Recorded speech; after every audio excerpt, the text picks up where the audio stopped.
Audible is the leading provider of spoken word entertainment and audiobooks, ranging from bestsellers to celebrity memoirs, news, business, and self-development.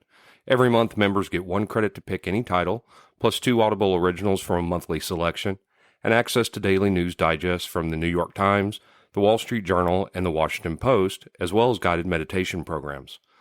Between a full-time job in IT and a full-time job in podcasting, it gets harder and harder to sit down and read the books I'm interested in. This is where Audible comes in. I can listen on my daily commute, relaxing, or while out running errands and still get in the books I've been wanting to get into. You can download titles and listen offline anytime, anywhere. The app is free and can be installed on all smartphones and tablets. Now you can try Audible risk-free with a special 30-day free trial by visiting audibletrial.com/nerdery and murdery. That's audibletrial.com/nerdery and murdery. Don't let your busy life get in the way of that great book you've been wanting to read. Go get your free trial of Audible today. This podcast is sponsored by BetterHelp. This is Geoffrey, and we've talked about many times before that I experience problems and struggles with my mental health, and really without a healthy mind, being truly happy and at peace is hard. The good news is therapy does work. It's helped for me, but what is therapy exactly? It's whatever you want it to be. Maybe you're not feeling motivated right now and would like some tools to help. Or maybe you're feeling insecure in relationships at work, or you're not dealing well with stress. Whatever you need, it's really time to stop being ashamed of normal human struggles, and it's time to start feeling better because you deserve to be happy. And now you don't have to worry about finding an in-person therapist near you to help. BetterHelp is a customized online therapy that offers video, phone, and even live chat sessions with your therapist, so you don't have to see anyone on camera if you don't want to. It's much more affordable than in-person therapy, and you can start communicating with your therapist in under 48 hours. So join the millions of people who are seeing what online therapy is really about. It's always a good time to invest in yourself because you are your greatest asset. And there's a special offer to Nerdery and Murdery listeners. You can get 10% off your first month of professional therapy at betterhelp.com/nerdery and murdery. That's betterhelp.com/nerdery and murdery. Thanks again to BetterHelp for sponsoring this podcast. You're listening to the sweet and sensual sounds of nerdery and murdery. Seriously, you're an idiot.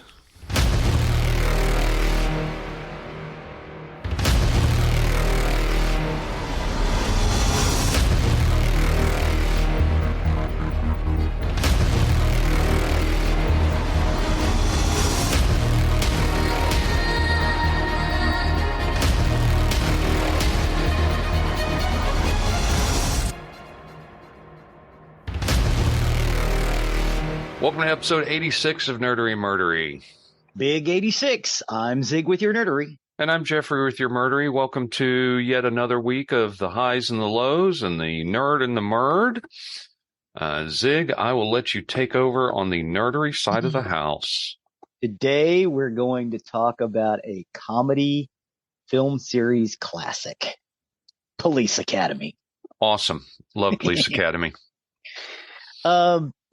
So Police Academy is a series of American comedy films, the first 6 of which were made in the 1980s, and the 7th in 1994. The series opened with Police Academy, which started with the premise that a new mayor has announced a policy requiring the police departments to accept all willing recruits. The film follows a group of misfit recruits in their attempt to prove themselves capable of being police officers and succeeding both in spite of and because of their eccentricities. The main characters in the first 4 films are Casey Mahoney, played by Steve Guttenberg, who was a repeat offender and was forced to join the police academy as punishment because his father was a policeman. The 7th and to date last installment, Mission to Moscow, was released in 1994. Guttenberg said in September 2018, announced that a new Police Academy film was in the works. Really? Yeah. So they were talking about making another Police Academy film. I don't think I've made it through all 7. I know I've seen through 4. at least, but I don't think I've made it through all 7. Yeah, they got a little goofy after that. Yeah. But the first 4 are classic. Oh, the first one especially. Yeah. In general, of all the films and television shows depended on a simple slapstick humor, usually based on simple characterizations and physical comedy. As with many similar films, the theme was a group of underdogs struggling to prove themselves, while various authority figures tried to suppress them. The sequels have not been well received by critics, although they were very successful commercially. The first film grossed $149.8 million worldwide and made a profit of $35 million. Wow.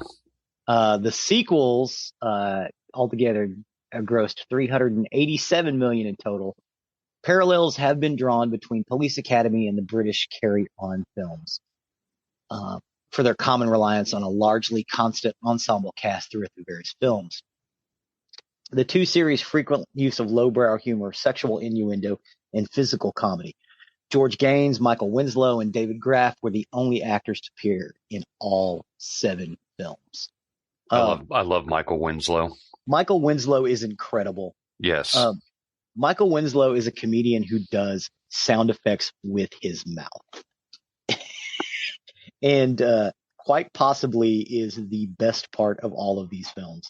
Yeah, I would definitely agree with that. He's great in these. Yes.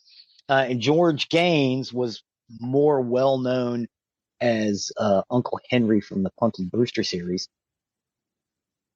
And David Graff is Tackleberry. Well, we'll start with the first one. So Police Academy is a 1984 American comedy film directed by Hugh Wilson in his directorial debut. It was distributed by Warner Brothers Pictures. Its story follows a new recruitment policy for an unnamed police department's academy that is required to take in any and all who wish to try out to be a police officer. The film stars Steve Guttenberg, Kim Cattrall, and G.W. Bailey. G.W. Bailey's a homeboy. G.W. Bailey's, I want to say, from Weatherford.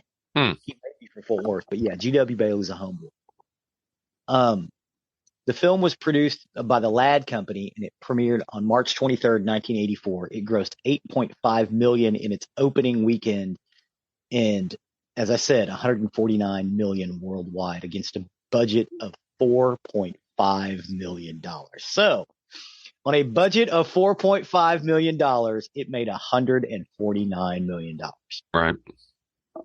It remains the most successful film of the series. The film spawned 6 sequels in the Police Academy franchise. Well, it's the most successful. It's also the best of them because they do get silly as they continue on, and they're not as good as the first one. The first one I think was comedy gold. Yeah, and they tried. You know what? I would go so far as to say that so was the second one because it was their first assignment.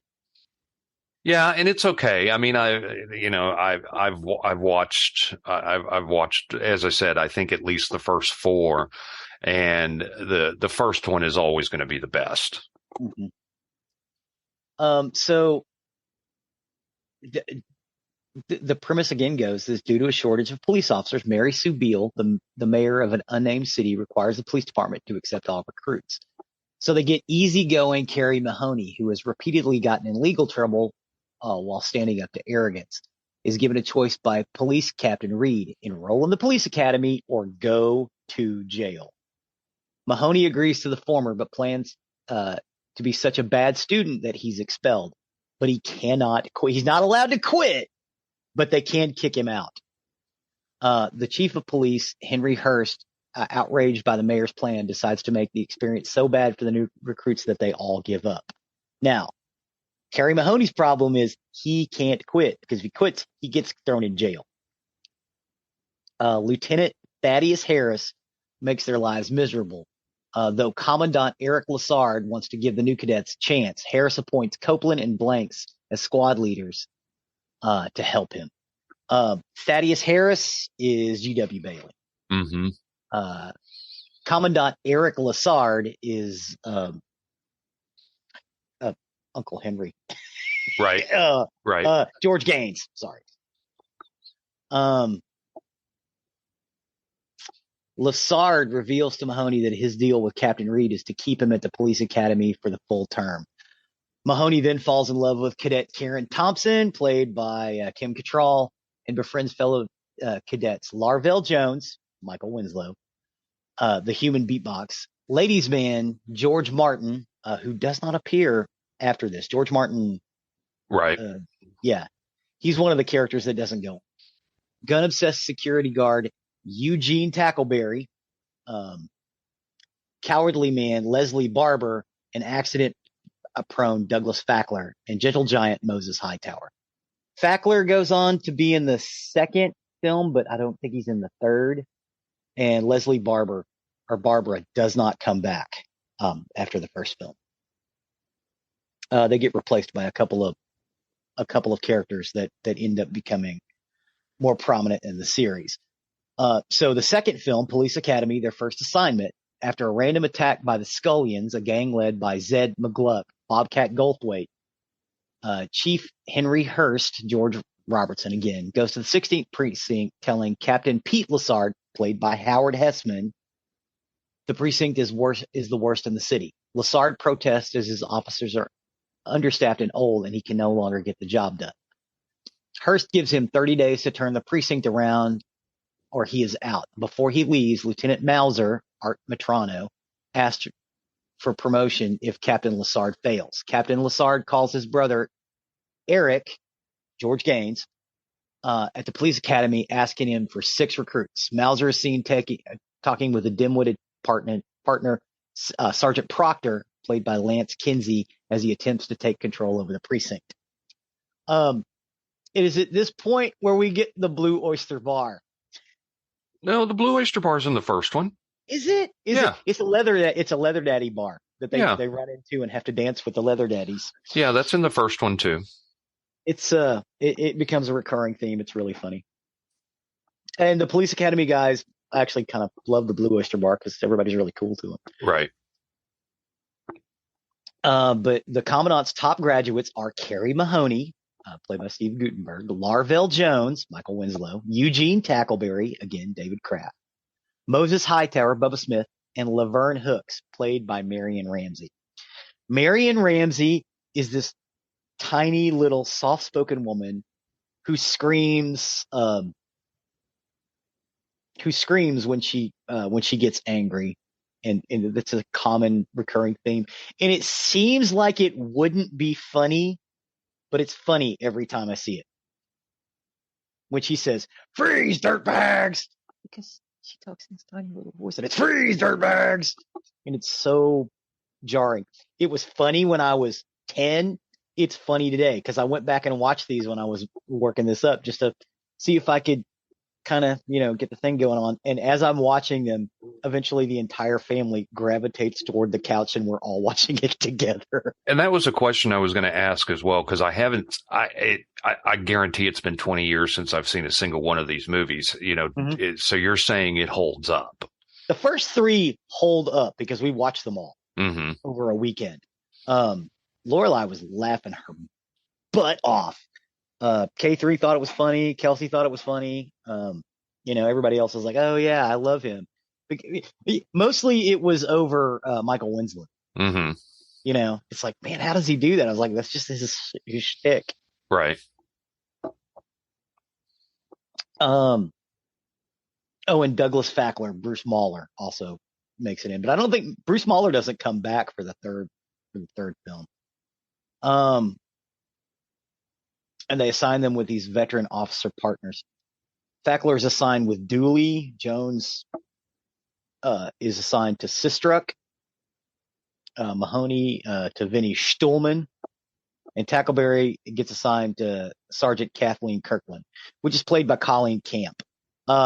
This is where the love story of Tackleberry comes in. Mm-hmm. Colleen Camp is hysterical. I love Colleen Camp probably as much as I do everybody else. So I'm glad she's in. They also come up against a guy that owns a lamp store. Sweet Chuck. Mm-hmm. He's so funny in this. I love that actor. as well as the leader of the gang, Zed, who becomes a police academy recruit in the third film. Right. Bobcat Goldthwait is great in all of this as it goes on. I love Mm-hmm. Bobcat Goldthwait anyway, just because he's sort of a surrealist comedian from the 80s. One of my favorite movies of all time is a movie that he made that everybody hated called Shakes the Clown. If you've never seen Shakes the Clown, everybody who is funny is in it. It's hysterical. Most of them are made up as clowns, including a very, very young Adam Sandler. Hmm. Tom Kenny, the voice of SpongeBob SquarePants, is the evil clown. So, the first film had cost a total, circling back as we do. The first film cost $4.8 million, but the second cost $7.5 million. Producer Paul Maslansky said the difference was due to filming in Los Angeles rather than Toronto, as the original shooting in Los Angeles is expensive, he said, not because of the city officials. They provide every cooperation. It's the merchants and the property owners who could really hit you. There's so much filming going on that they ask a lot of money for location sites, parking, etc. Maslansky also said, naturally, the actors wanted more money to do the sequel. That above the line principal talent costs are about $1.5 million, and that includes my own fee. He added, we lost some time because I had to change directors after a couple of weeks, but Jerry Paris had done a great job of catching up. He wasn't too sold on doing the sequel, Steve Guttenberg wasn't too sold on doing the sequel. He said, and I quote, I don't think the script was as good as the first one, but they were allowed to improvise. And after he talked with Paul, he decided to give it another try. Police Academy 2, the first assignment, opened on 1,613 screens, grossing $675,869 in its opening weekend. So they actually made a profit on the opening weekend. And they set a record for March. It's the 11th highest grossing film in the United States in 1985 with a total of $55.6 million. So the sequel, though not as profitable as the first one, was still profitable. The film grossed $115 million worldwide and made a profit of $25 million. Again, I actually like the second one better than the first one because to me, the character of Barbara, who's forgettable, ends up failing. The character of Sweet Chuck, I think, is more interesting, and I like him better. And I just, Fackler was okay. They use him less and less in the third film. Actually, he did come back for the third film. Sorry. Cause his wife comes on. But yeah, it's, I liked the second one better, but again, it has Bobcat Goldthwait. So that's mostly the reason. The 1986 American comedy film, also directed by Jerry Paris, Police Academy 3, Back in Training, is the third installment of the Police Academy franchise, and a direct sequel to Police Academy 2, their first assignment. Despite receiving generally negative reviews, the overall box office success, earning $107 million against a budget of $12 million. So, again, still very, very profitable.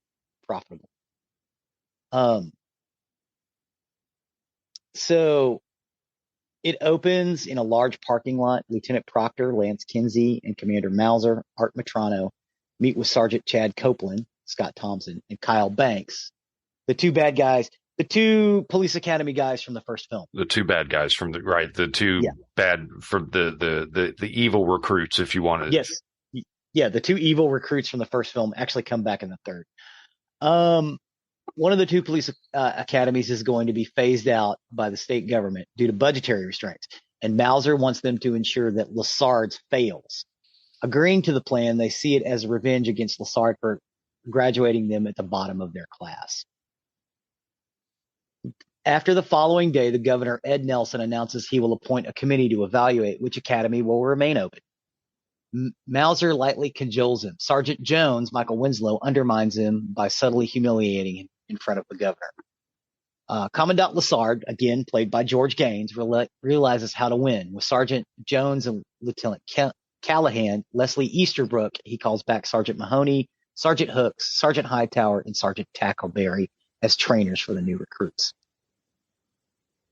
Leslie Easterbrook is the karate trainer or the self-defense trainer, who is a bombshell. She's also really good at hand-to-hand combat. She becomes because she was in the first one, but only a little bit. She wasn't in the second one. She's pretty prominent role in the third one.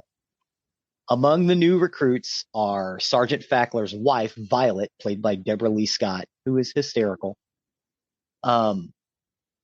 Sweet Chuck, played by Tim Kazurinsky, who was on Saturday Night Live up until he did this, and Zed, Bobcat Goldthwait.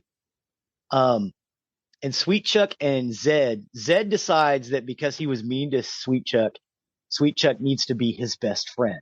So Zed does everything he thinks of to make Sweet Chuck his best friend, and Sweet Chuck is still afraid of him. I think that's funny, but I can see how that could get old after a while. Still funny to me, but there's a lot of things that I think are funny that other people don't. Also, Karen Adams, played by Sean Weatherly, a beautiful young woman Mahoney is attracted to at first, but who rejects him. And Tackleberry's brother-in-law, Bud Kirkland, played by Andrew Paris. Tomoko Nagata, played by Brian Tochi, initially a recruit at Mauser's academy. Mauser transfers him into Lassard's instead, hoping to sabotage it, but Nagata falls in love with Lieutenant Callahan. And of course, the hijinks ensue. They have to rescue some people. I can't remember if it's this one or the next one that has the race on wet bikes at the end. I think it's actually the fourth one, but I conflate those two a lot because they're kind of bookended for me. But yeah, the number 3, I think kind of starts to fall down a little bit. Except for the scenes between Sweet Chuck and Zed. You saw number 3, right? What did you think of 3? Yeah. 3 was okay. Okay. 3 was okay. Again, none of them are going to top the first one to me. The first one is the best, and they progressively got not as good, but 3 is okay. Yeah. So going into the fourth one, Police Academy 4, Citizens on Patrol. It was released on April 3rd, 1987, and it is a direct sequel to Police Academy 3, Back in Training. A group of Police Academy graduates are sent to train a group of newly recruited civilian officers. The original Police Academy cast reprised their roles in the film. Captain Harris, not seen since the first installment, the homeboy, returns as the film's nemesis. The reason Harris returned as the film's nemesis is the actor Matrano was doing some work on his house, and he got a really bad neck injury. He had to be in a halo for like a year and a half. So we don't see Matrano again, I want to say, until pretty later on when they get, but actually they have those two together. But the group of Police Academy graduates are sent to train a group of newly recruited civilian officers. The original Police Academy reprised their role. Captain Harris, Matrano asked to be replaced for the remainder of the series after filming number 3. This was the last Police Academy film to feature Steve Guttenberg as Kerry Mahoney. This film also stars a very young David Spade in his feature film debut, as well as featuring a brief appearance from pro skateboarder Tony Hawk as Spade's double in a skateboarding scene. And when they show it, you can definitely tell who was David Spade and who was Tony Hawk. because Tony Hawk is a lot larger than David Spade. Even though Tony Hawk's not very big, David Spade's built like I am. He's tiny. He's SM all small. There's another episode for you right there, is Cannonball Run, which you're Cannonball referring Run. to. Yes. The film debuted at #1 in the United States weekend box office and would go on to gross a total of $28,061,343. It grossed $76,819,000 worldwide. Commandant Eric Lassard decides the police force is overworked and understaffed, so he comes up with the idea of recruiting civilian volunteers to work side by side with his officers in a program called Citizens on Patrol, or COP, C-O-P.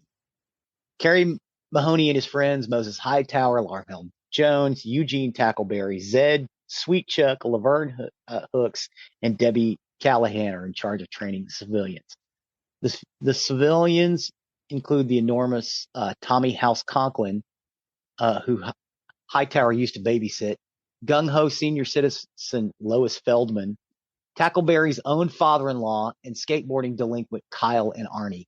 The later pair were caught by Captain Harris, and the judge was about to throw the book at them until Mahoney speaks to the judge to let Arnie and Kyle join the COP program as an alternative punishment, much as had happened to Mahoney when he was younger. The judge agrees, and the boys are joined by their attorney, Butterworth. Believing the concept of citizens doing police work is asinine, Lieutenant Harris is determined to see the COP program fail and take over Lassard's job at the academy. When Lassard leaves on an overseas conference, Harris and his right-hand man, Lieutenant Proctor, are put in charge of the academy, and Harris immediately plots to make the COP volunteers quit and leave police work to actual officers. So this one is where it starts to fall down for me. Yes, absolutely. Yeah, #4, even though it's the last one with Steve Guttenberg. Yeah, and I think that's why I didn't make it much past 4. But now that I'm looking at it, I think I made it into 5. Yeah, because it's still funny. David Spade's actually pretty funny in this, even though he looks like a 10-year-old. He really does. He looks so young in this movie. It kind of falls down in a couple places. We get a lot more of Michael Winslow in 4, which I think may have been a strategic thought. I think 4 is where he does the kung fu bit, which is hysterical. But you could tell everybody was, I don't want to say mailing it in a little bit for 4, but it's not as good. It still was profitable, so they signed on to do a 5th. The 5th one is Police Academy 5: Assignment Miami Beach. Yeah, this one has the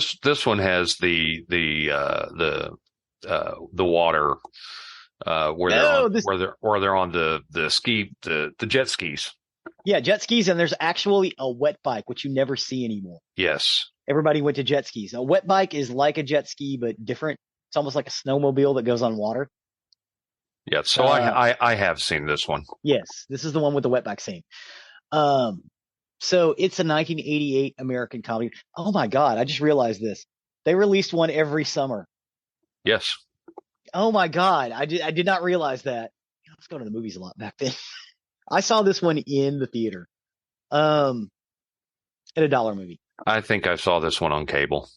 It's a 1988 American comedy film directed by Alan Meyerson. It's the 5th installment in the Police Academy franchise, and it was released March 18th, 1988. The film was given a PG rating for language and ribald humor. So I don't think there were any boobs in this one. Steve Guttenberg was unable to star in the film. Not with a PG rating, there's not going to be. No. Was unable to star in this film due to scheduling conflicts while filming 3 Men and a Baby, which was far more successful for him. The filmmakers decided instead to cast Matt McCoy as the new character. I like Matt McCoy. But Matt McCoy is best known as like a B movie star. Yeah. He did a lot of B movies, did a lot of made for television stuff. Um, yeah. He was sort of the Ted McGinley of film. So in television, anytime someone needed to replace a main character, they would get Ted McGinty. Right. Ted Right. McGinty is a sign that a show has jumped the shark. Matt McCoy is sort of the same sort of thing for films because they used him to replace people a lot, not just in Police Academy. There's other examples. Nothing against Matt McCoy. I actually don't think Matt McCoy did a bad job in this film, but he's he's just he wasn't Steve Gutenberg. Captain Harris finally finds a way to become commandant of the police academy. The incumbent Commandant Lassard is past due for mandatory retirement. Meanwhile, Lassard is chosen as police officer of the decade. He brings his favorite graduates, Sergeant Hightower, Jones, Tackleberry, and Hooks, and Lieutenant Callahan, and a new graduate, Officer Thomas House Conklin, to the National Police Chiefs Convention in Miami Beach. To celebrate with him, his retirement is postponed until after his return.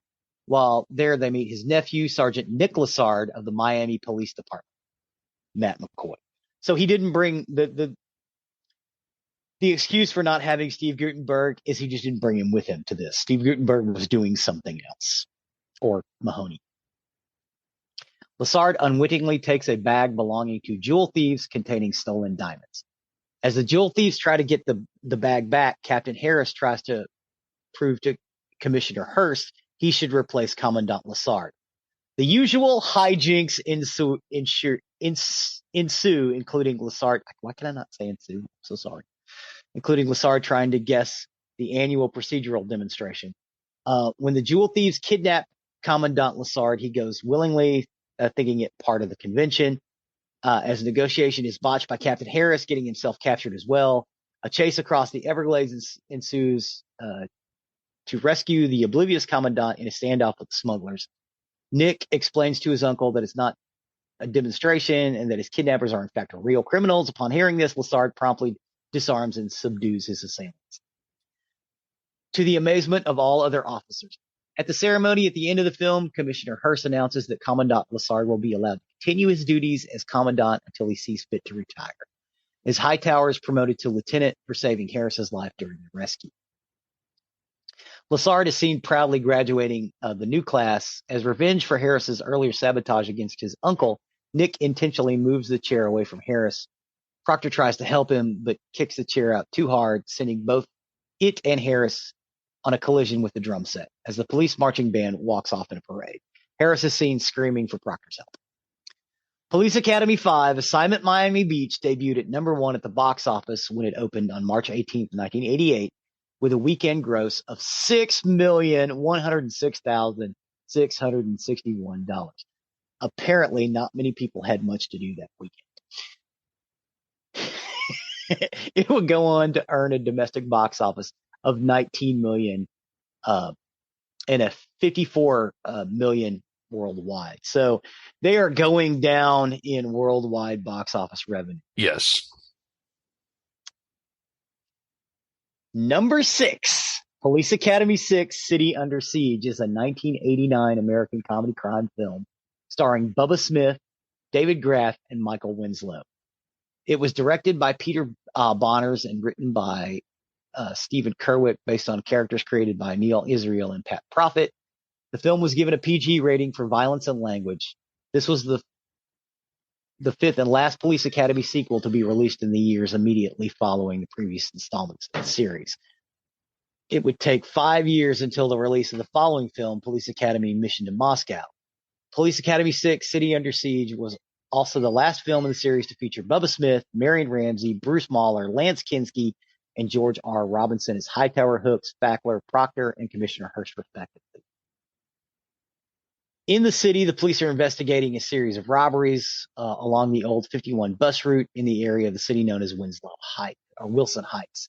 Captain Harris, G.W. Bailey again, and Lieutenant Proctor, Lance Kinsey, stake out a bank, but the Wilson Heights gang, composed of Ace, Garrett Graham, a skilled gunman, Flash, Brian Seaman, an acrobatic martial artist, and Ox, a strongman, managed to elude capture. In his office, the mayor is furious for the latest crime spree and reprimands Harris and Commissioner Hurst for the precinct's slow response. The governor is involved now. He brought in a special team to stop the robberies. That is Commandant Lassard. The mayor orders Harris and Hurst to work with Commandant Lassard, George Gaines, to apprehend the gang. Lassard assembles a 7-man team consisting of Hightower, Tackleberry, Jones, Hooks, Callahan, Fackler, and Lassard's nephew, Nick, Matt McCoy, from the previous film, who apparently moved up from Miami.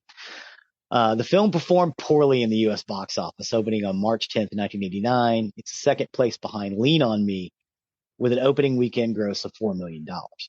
It was the first Police Academy film not to place first in the U.S. Weekend box office. It ultimately took in a low total of $11 million in the U.S. and Canada and a $33 million worldwide. So they stopped doing Police Academy after this. They decided to bring it back in 1994. This one starred George Gaines, Michael Winslow, David Graff, and Claire Forlani in her feature film debut. It's the 7th and final installment of Police Academy franchises to date and a sequel to Police Academy 6, City Under Siege. It is called Police Academy Mission to Moscow. And I haven't seen these last two at all. Okay, I saw 6. It's awful. I have seen maybe 15 minutes of Mission to Moscow. Russian mafia boss Konstantin Kanali, played by Ron Perlman. That's the only reason I watched the 15 minutes of it I did. Is laundering money under the guise of a legitimate business.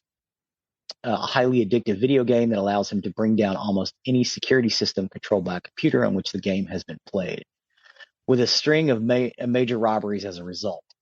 Desperate to apprehend Kanali, Russian Commandant Alexandry Nikolaev Rakov, played by Christopher Lee, sends to America for help.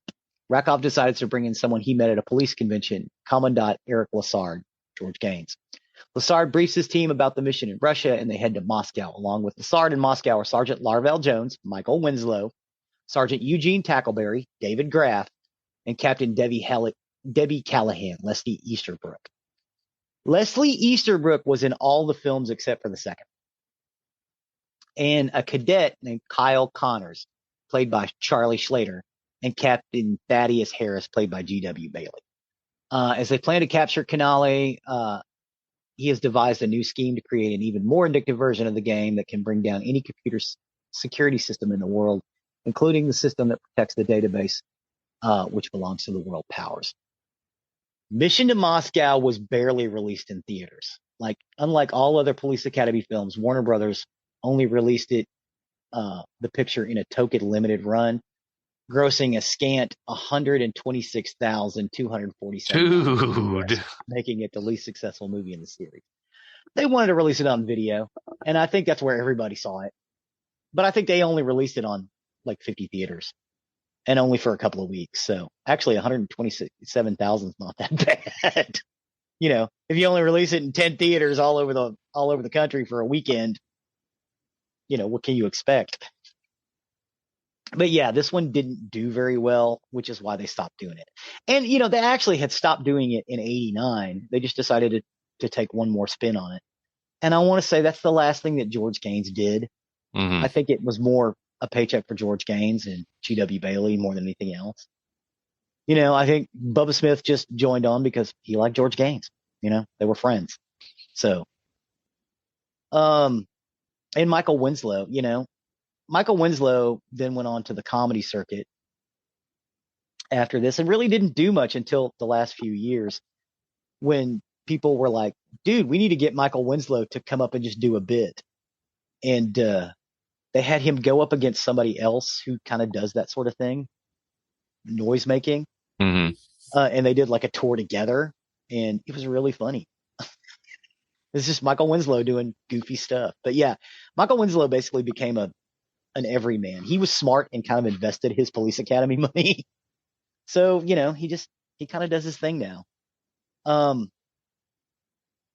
But yeah, that's basically it for the Police Academy series. I know it was a lot, but they made 7 films, Well, and I think it's worthwhile to go through the first 3 for sure. Yeah. 4, It I don't starts to know. drop Not after 4. yeah, very much so. But definitely at least get through the first 3 because I think they're highly enjoyable. But if you're only going to watch one, watch one. Watch one, yeah. Watch the very first one because it is extremely funny. I would go a little bit farther and say watch the first 2 because I actually like the second one better because the character of Barbara is not interesting and nobody remembers him because he's not very good. Sweet Chuck is better. Zed is better. But yeah, I would definitely say. And Kim Cattrall basically disappears from the film series. Right. Kim Cattrall is in the first one, and they never mention her again, which I find troubling. But maybe she had other things to do. I mean, I think she did. After that, she ended up doing Mannequin. Was Mannequin after this? Yes, I believe Mannequin. Well, okay, so the first one was in 1984. So yeah, Mannequin would have been after this, and then she did a Star Trek movie, and then she did oh my god, she did a Star Trek movie. She did Wrath of Khan. No. Kim Cattrall was in. Oh no. Oh God, no, that was way wrong. I can't believe how wrong I was on that one. Oh, you were thinking of Kirstie Alley. Yeah. No, she was in Star Trek 7. 7? 6? I think it's 6. Yeah, 6. The Shakespeare one. The one that I can never remember. Yeah. With Christopher Plummer, which was just incredible. Yes. So anyway, back to Police. God, I can't believe how wrong I got on that one. Wow. It's all right. I get those two confused a lot too. Wow. She was the Vulcan girl. I don't think I think that's why I got them confused because they both played Vulcans, but no, that's wow. Yeah. Well, she also did this British horror sci-fi film with Rutger Hauer too. I can't remember the name of it, but I loved that movie. I went back and watched it recently. It did not hold up. Kim Cattrall was good in it. Rutger Hauer was good in it, but everybody else was just kind of goofy. Yeah. So back to the Police Academy films. Watch one. If you listen to Zig, watch at least the first 2. I'd say it's worth going through the first 3. Yeah, most definitely. You can drop off after 3, but yeah, I think you'll really enjoy it. It's funny. Yeah. It's funny. It's lowbrow, but it is like the British Carry On movies. It's supposed to be body. Yeah, it's supposed to be body. It's supposed to be a lot of farcical. That's what it is. It's a farce. So enjoy it for what it is. Yeah, because they've mastered farce in these 3 films. Yes, super enjoyable. Well, cool. With that, I guess we will step over to the murdery side of the house. Murder. For today, I got my information off Ranker, KOIN News, Unresolved, and the Charlie Project, and this is the story of Misty Copsey. Misty Copsey. Yes. So Misty was last seen walking to her family's residence in the Tacoma, Washington area on September 17, 1992. She was returning from the Puyallup Fairgrounds in Puyallup, Washington at the time, and she had gone there with a close friend, Trina Brevard. She was in the Pile-Ups? She was in the Pile-Ups. Okay. Misty and her friend Trina tried a number of times to get Misty's mother, Diane Copsey, to take them to the Washington State Fair in Puyallup, but Diane had refused since she needed to care for a 97-year-old Alzheimer's patient who could not be left alone. So Misty researched bus routes and pleaded with her mother until Diane eventually caved, though she reportedly told the girls, "You better not screw this up." Diane dropped the girls off at the fair in Puyallup, an area police later described as having at least 6 active sexual predators. Puyallup was a small town with only 26,000 people, but because of the fair, the population ballooned to 4 times that number.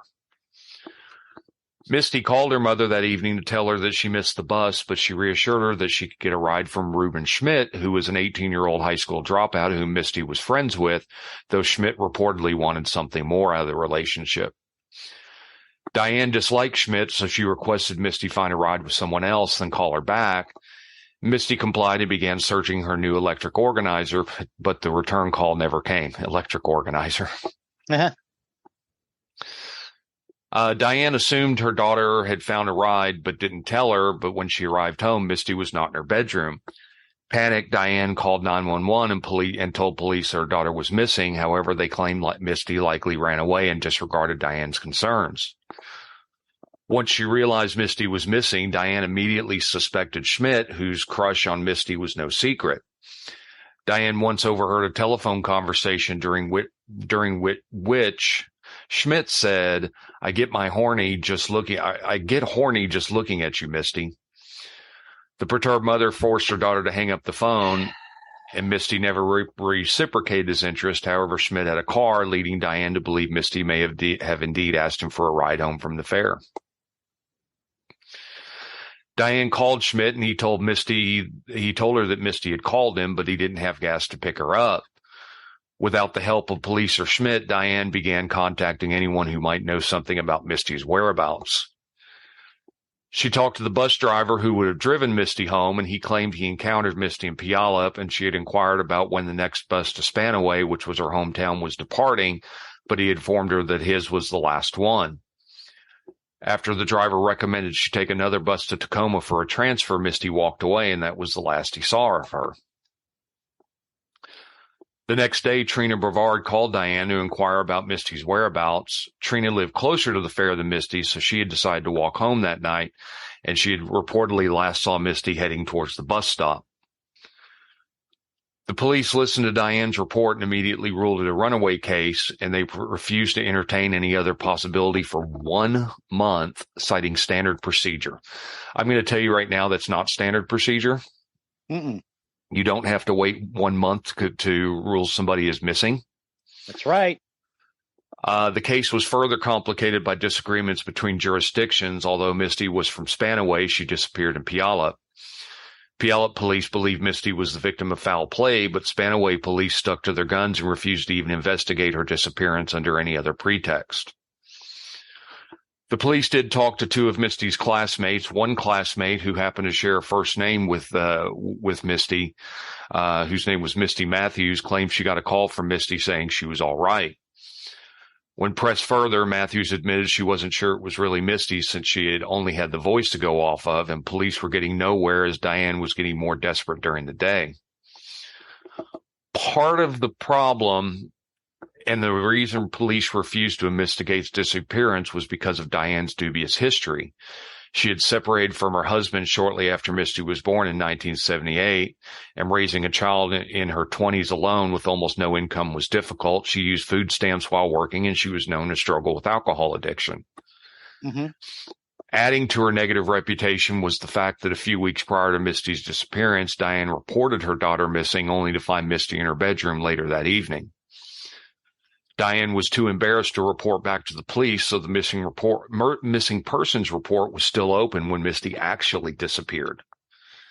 Oh. Diane was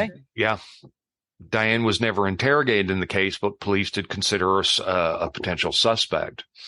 Diane filed 3 police reports within a week of Misty's disappearance, and all 3 contained discrepancies regarding Misty's final phone call and whether or not she called Schmidt or ran into him at the fair. Corey Bober was an eccentric Puyallup resident who became a thorn in investigators' sides during the Misty Copsey case. Throughout his life, Bober had researched over 200 serial killers. Interesting. Uh-huh.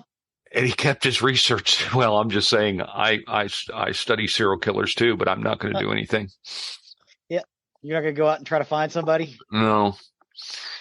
He kept his research stored in meticulously organized folders, and he managed to acquire information from medical examiners, police that even hardened journalists had been unable to obtain. Bober's entrance into Misty Copsey's case began with his research into the Green River Killer, who was then an unidentified criminal who killed at least 49 teenage girls in Washington State in the 80s and 90s, as we reported in a previous episode. Yes.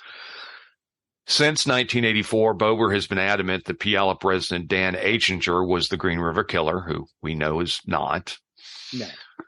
Bober surmised from a comment from Achinger made to him about the killer putting rocks inside of his victims, which was something only law enforcement knew at the time. Despite Achinger telling Bober he had heard an off-duty officer mention that detail in a bar, Bober didn't believe him and began researching every detail of Achinger's life, including his past addresses, cars, and family history that stretched back 50 years. Wow. He interviewed Achinger's friends, family, and ex-lovers and began assembling videotapes, affidavits, and dispositions, which he had signed and notarized and sent to the police and local courts. Thanks to Bober, Achinger was a suspect in the 80s, but police eliminated him nevertheless, and Bober wouldn't let it go. Of course, as we said, history would later prove Bober wrong when in 2003, Gary Leon Ridgway pled guilty to 48 counts of murder. Although Achinger was not involved in Missy's disappearance or the Green River Killer crime, he was eventually convicted of assaulting two 7-year-old girls. Even though all of Bober's research led him to the wrong suspect, he eventually Bober knew he was a predator. He just didn't know exactly what predator. Correct. So Bober found a predator. Yes. Okay, yes. there you go. So he did some good. Yeah. So even though all of Bober's research led him to the wrong suspect, he eventually made a fascinating discovery that he believed might link the Green River Killer to Misty Copsey's disappearance. Bober was busy organizing all of his missing persons and homicide cases chronologically, checking when and where the victims were last seen and where they were discovered. 2 Puyallup deaths stood out to Bober. Kim DeLange, who was 15, she was killed in 1988, and Anna Chebtenoy, who was 14, who was killed in 1990. The remains of both girls were discovered separately along Highway 410, and an apparent pattern emerged when Bober realized the 2 girls were killed 2 years and 1 month apart. This was in September of 1992, 2 years and 1 month after the last victim was killed, so Bober was sure another Puyallup girl would be killed before the next month was out. He called police the next morning, but they were tired of Bober's frequent calls and supposedly ignored this warning, although some officers refuted the claim that he had called them at all. After Misty's disappearance, Bober called Diane with his theory that the Green River Killer had murdered her daughter.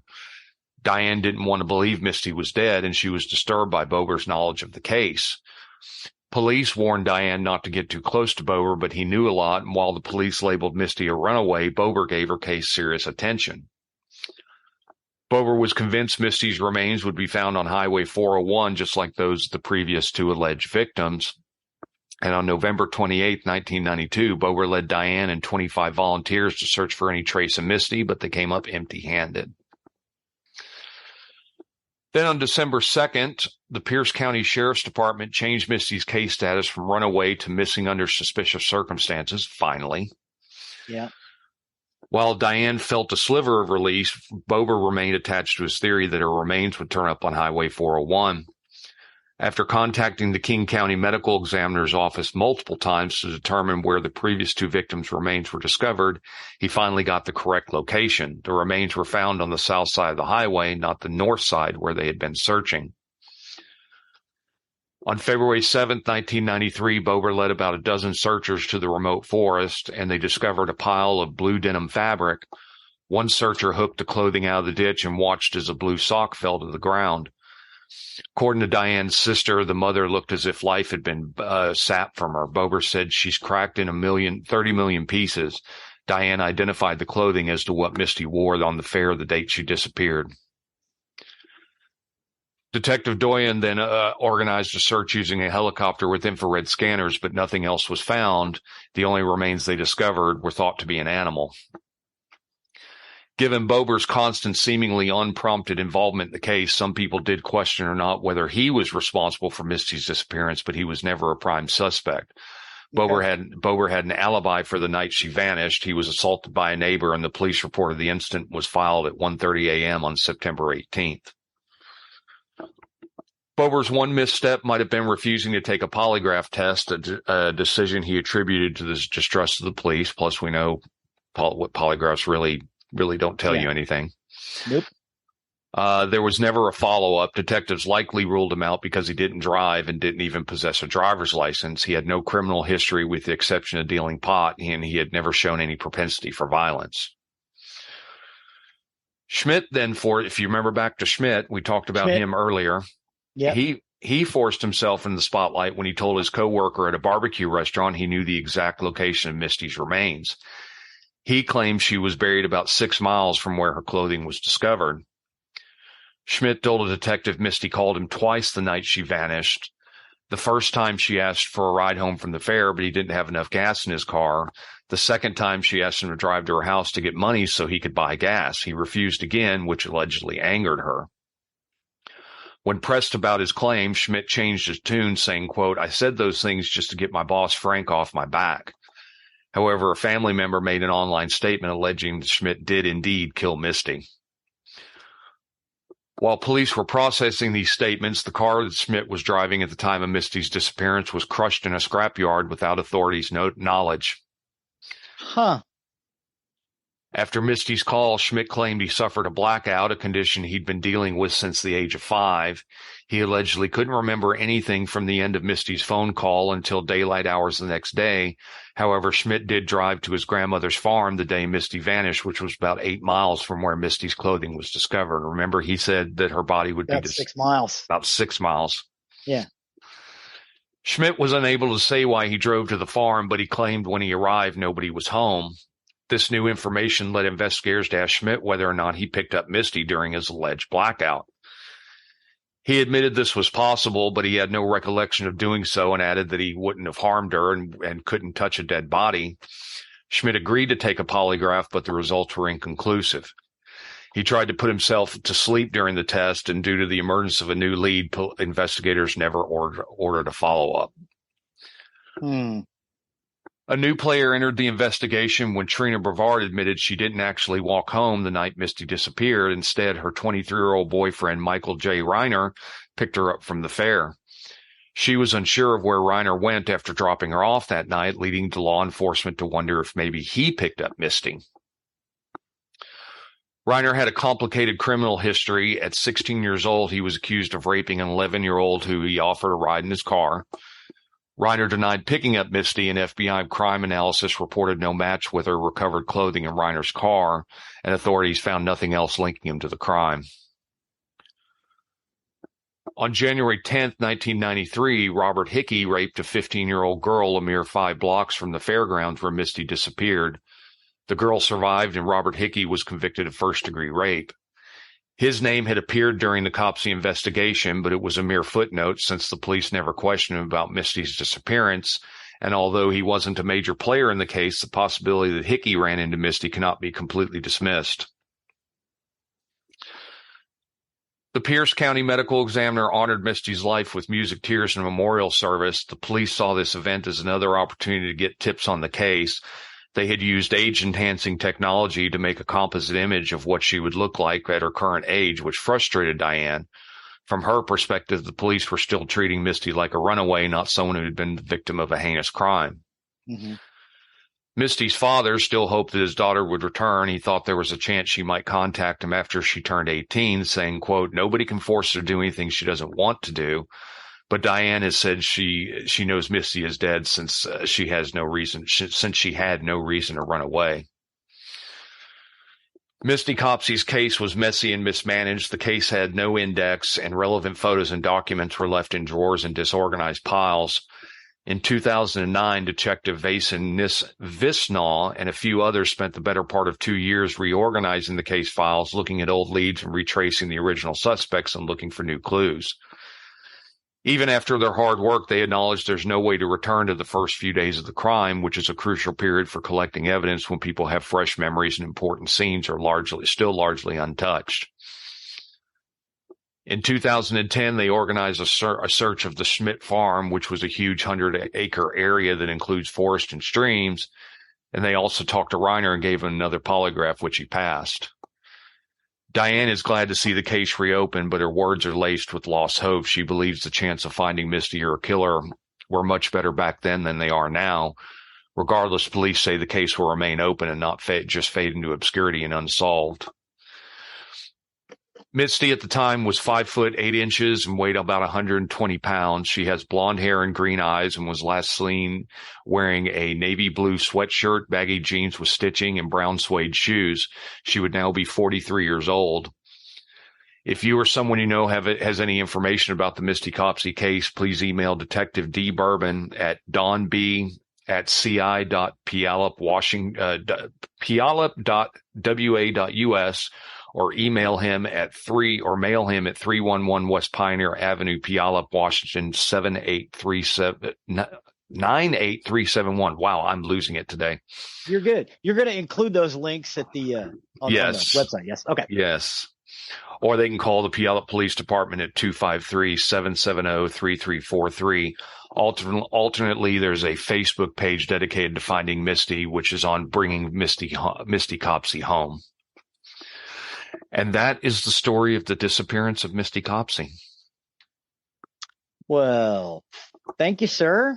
They found a pile of her clothes. Mm-hmm. That's what they think. They've never found her. Yeah. Well, they're assuming it's her clothes, but I mean, it's a denim. It could have been anybody's, right? Yeah. But they had the denim, they had the socks, and they think it was her, but who knows? Like I said, she'd be 43 years old today. She's never been found. Yeah. Sad. Yes. Sad. Yes. Well, with that sad note, that'll take us to the end of another recording week. We hope you've enjoyed the information we gave to you today. Go watch Police Academy. Yes, I have there are several scenes in in our YouTube playlist, so you can see a bunch of the goofy stuff, especially a lot of the stuff with Michael Winslow. Awesome. As always, you can find our information on nerderymurdery.com. You can find our contact information where you can let us know things you want to hear, things you don't want to hear. You can also find the link to our merchandise, where if you wish to show off your Nerdery Murdery fandom, please do consider perusing our little store. Yes, we also have a YouTube page where you can go and see things that we like, and again, playlists. Outstanding. And you can also find the link to our Patreon. So if you wish to become to our Patreon, if you wish to become a patron, help keep our show going, because there are costs that are involved with this. We really do appreciate each and every one of our patrons. Please and thank you. Please and thank you. And last but not least, please do remember to leave a 5-star review wherever you can. It really helps us help get our content information out there for people who may be looking for content just like we put out today. Sweet. So with that, I have been Zig with your Nerdery. And I'm Geoffrey with your Murdery. Cue the music.